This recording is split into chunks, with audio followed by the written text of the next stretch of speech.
right to you, Yeah. right? Okay. Uh, I'm a huge Snuffbox fan. I love all the sketches. The Conehead sketch is great. It's Pat is one of my favorites. Head Wound Harry, like all. I'm a huge fan of. I don't even know their names, but I like the black guy. He's really funny, and they just do really great stuff on the show. Like the musical guests are always top notch, and I just think that what I think I love about the show the most is that you feel it's live every week. It's just feeling the energy is always there, and it's topical and it's funny, and that's what I think I love most about Snuffbox is just knowing like anything can happen, and in that for that 2 hours, all bets are off. I think a lot of people in England don't understand why Rich Fulcher works more there than here. People there might not be aware that he was essentially hounded out of America. Is extraordinarily unpopular, makes people angry. There's just something about Rich Fulcher that makes Americans very, very angry and have a violent reaction to, I don't know if it's his voice or the way that he looks. There's just a visceral kind of blood-boiling quality to him. When he's here in the States, he gets punched a lot. Just talking, just asking questions. There's something about him that just makes you want to hurt him. Apparently that's not the case in England. So in England, people can listen to that voice and look at that face and that body somehow and appreciate it on its merits in some way. Over here, not the case. So I think that's probably why Snuffbox hasn't caught on in the United States, because of just total, complete disgust and hatred for Rich Fulcher that exists amongst Americans. He is, in some way, a challenge to our freedoms here in America, which never goes over well. There's something about him. There is an oppressiveness to his entire being that just makes us chafe.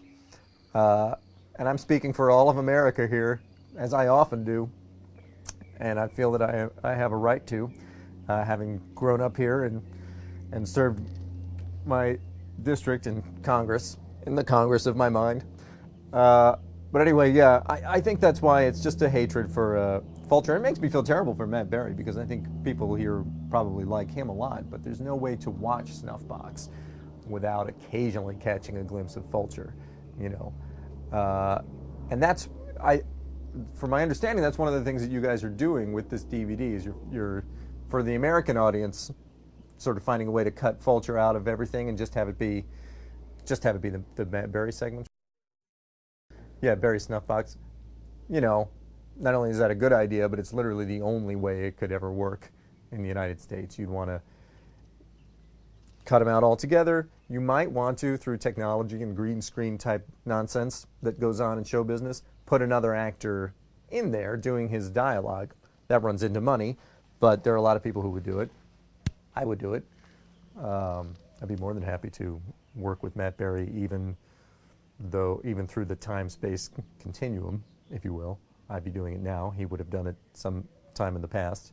But I'd be more than happy to do that, and I think it would help you be because I'm very popular in America.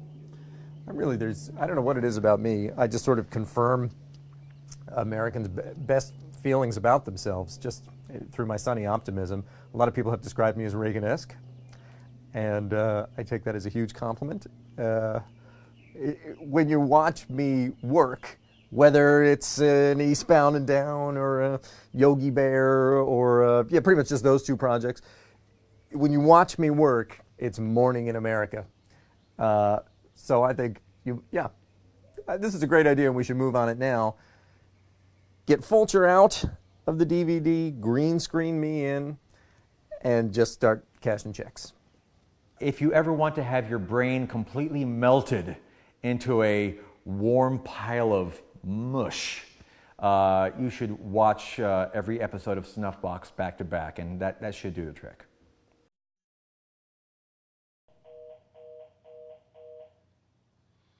Oh, hi, I didn't see you there looking at me. I'm America's Steve Agee. Hello. You know, not only am I a huge fan of the show Snuffbox, I'm also very good friends with the two stars, Matt Binkley and Rich Fumbler.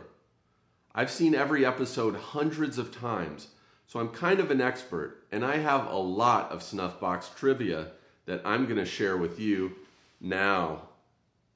I'm going to share it with you now. Get ready to share it. Here it comes. Snuffbox fun fact number 1. Snuffbox was based on a German sketch show titled Ich bin ein Assholes. Snuffbox fun fact number 2. Snuffbox comes from the Latin phrase Snuffulus Baraxis, which translates to, "Hey Dad, watch me climb this tree." Snuffbox fun fact number 3. Matt is legally blind in all 3 of his eyeballs. Snuffbox fun fact number 4.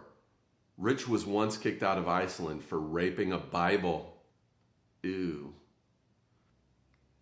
Snuffbox fun fact number 5. Cancer.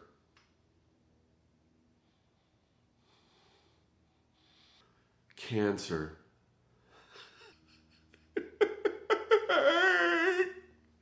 Cancer! Well, that's literally all the Snuffbox trivia there is. I hope you found it as interesting as I found it delicious. Come back again. Thank you very much. Bye.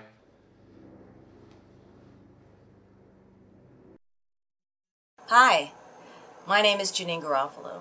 Some of you might remember me from the 90s. The 1990s were such a wonderful time for me in my career. It was just full of possibilities and opportunities, many of which have since dried up or ceased to be altogether. And I have several theories about why that might have happened.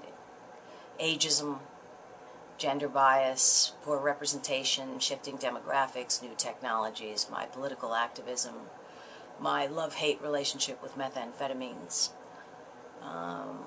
false narratives about how I'm difficult to work with.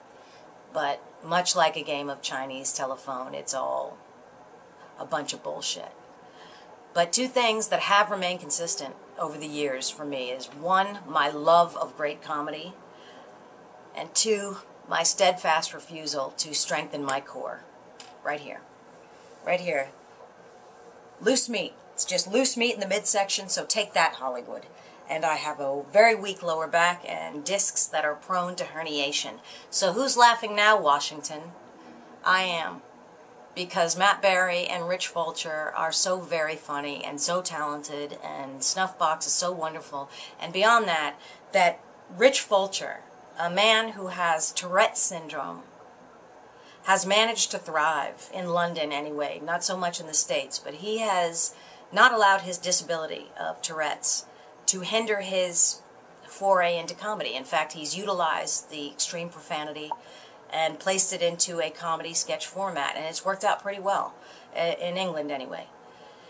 But Matt Berry, whose voice is like a gift from the gods. I don't have any gods or masters personally. I am an atheist ever since. I was raised very religious, but I have always questioned it. I've been intellectually curious in that area, and I went to Catholic school and all of it, and then by the time I was about 28, I just decided, you know what, I'm not even going to say I'm agnostic anymore, because agnostic to me is sort of cowardly, where you're sort of hedging your bets.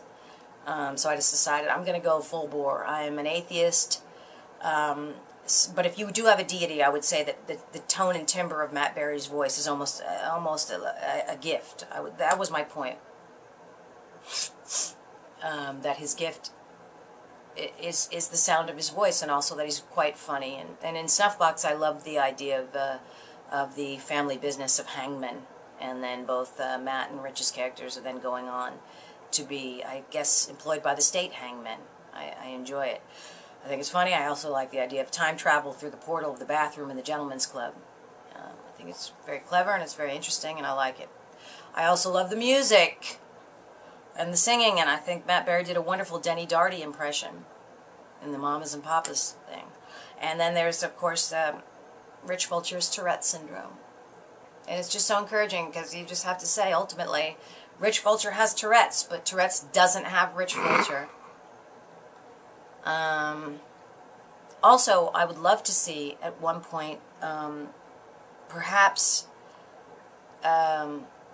Rich Fulcher work with a wonderful comedian named Marilyn Ricecup. You may know her as Chloe O'Brien from 24, among other things, and another wonderful comedian named Dave Hill, who I feel the three of them should play sort of a family who's down on their luck and they're squatting in a foreclosed house. Also, I'd like to apologize for the amateurish look of this film, but Dave Hill's shooting it. Sorry. I wonder if Dave Hill, it's okay, Dave. I wonder, hey, Dave, would you be interested in doing something with Rich Fulcher and maybe Marilyn Ricecup? Yeah, I would love that. Can we get that on tape so in case they need to hold you to that? Yeah, I would love that. So you'd like to play maybe a sibling of Rich's along with, okay. I would like to play Rich Fulcher. Okay. Without the Tourette syndrome. Yeah. And Matt Berry, who also I am a longtime fan of from Garth Marenghi's Dark Place, so I have absolutely been head over heels in comedy crush. I don't know, that sounds like a immature word. And I wish I had the abilities that Matt has displayed that I have seen. I'm sure he's done way more things. I've just only been lucky enough to see Garth Marenghi's Dark Place and Mighty Boosh and the IT Crowd, which I have to admit I don't really get. I think I'm missing the joke there. I know Richard Ayoade is in that as well. And Graham Linehan, I like you very much. You're a very nice guy. I've worked with you before, and I think you're lovely. But I don't know if the IT Crowd is my cup of tea. But Matt Berry makes me laugh on it. And speaking of other British comedy shows I'm not getting, Not Going Out, I think it's called. Not Going Out. I don't understand that, and I believe it's won awards. Coupling. Now, I realize American television has a lot of crap, but right now, for the purposes of this, I'm just talking about an Ant and Dec, which I believe are the United Kingdom sweethearts. I know everyone loves those two. They're a comedy duo of some kind. I don't know. I'm not getting it. Not getting that. Not getting that. No offense to anyone, to the monarchy or anything, because I love the Anglo-American meeting of the minds of Matt Berry and Rich Fulcher with his use of profanity, which, like I say, could be distracting, could be jarring, but he takes his disability and he shows that, people with disabilities can do almost anything. Most of the things they can't, but they can, they can do some stuff. I don't know, but I just wanted to say I'm so sorry for the amateur nature of this testimonial, and you can, of course, cut around it or not show it. But Dave Hill is shooting it. Oh, I'm sorry about that. Now I'm just running off at the mouth. But you can fix this in post if you even get it. I'm not sure how to use the email, but in summation, to recap, Snuffbox, fantastic, love it, creative, interesting, catchy tunes. Matt Berry, unbelievably funny and talented. Rich Fulcher, overcoming a disability. And will hopefully one day work with Dave Hill and Marilyn Ricecup on something. My name is Janine Garofalo, and it was wonderful to spend... Oh, and I forgot to mention that Matt Berry, when I did get the chance to meet him, which was a delight, he did wear, I believe, a neckerchief or an ascot or some type of neckwear, which is bold, very, very bold. Like I was assuming it was just a choice he made for television that he would wear that, but I met him and during the day in a professional setting, and he had a neckerchief on, and that's something. That's something. That's really something. Anyway, thank you so much for doing Snuffbox. Thank you for allowing me to do this testimonial that may or may not be utilized in some capacity, and I appreciate it. And goodbye. I don't know how to end it.